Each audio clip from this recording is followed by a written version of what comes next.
ඉතින් මම මෙන්න මේ කියන ක්‍රමය හරහා ඔයාලට අවුරුදු ගාණක් පස්සට වුණත් තියෙන කැසට් බලන්න පුළුවන්. ඉතින් මේ කැසට් ටික බලන්න ඔයාලා යන්න ඕන මුලින්ම රජයේ මුද්‍රණ දෙපාර්තමේන්තු වෙබ්සයිට් එකට වෙබ් අඩවියට. එහෙම යන්න ඔයාලා documents.gov.lk කියලා සර්ච් කරන්න ඕනේ URL එකකින් හරි නැත්නම් Google හරි. එහෙම නැත්නම් ඔයාලට පල්ලෙහා දාලා තියෙන link එකක් ඒ link එකෙන් ගියාම කෙලින්ම යන්න පුළුවන් රජයේ මුද්‍රණ දෙපාර්තමේන්තු වෙබ් අඩවියට. ඔයාලා Google search කරන කෙනෙක් නම් මේ වගේ documents.gov.lk කියලා ගහලා Google එකේ මේ විදිහට search කරන්න.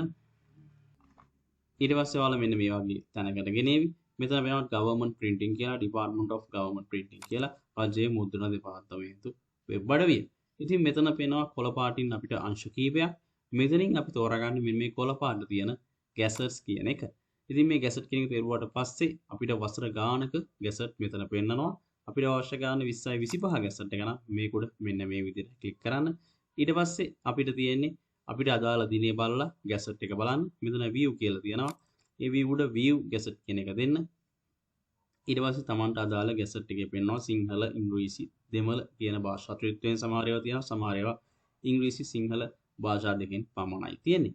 ඉතින් මේ විදිහට අපි කැමති එක තෝරලා මේ විදිහට ඒක උඩ මෙහෙම ක්ලික් කරාට පස්සේ අපට අදාළ ගැසට් එක අපිට මෙන්න මේ විදිහට දිස් වෙනවා. ඉතින් ඒ ගැසට් එක අපිට බලා ගන්න පුළුවන් මෙන්න මේ විදිහට.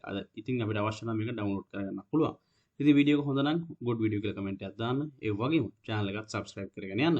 ඔයාලට සුබ දවසක් වේවා. ජය වේවා. තව වීඩියෝ එකකින් හම්බෙමු.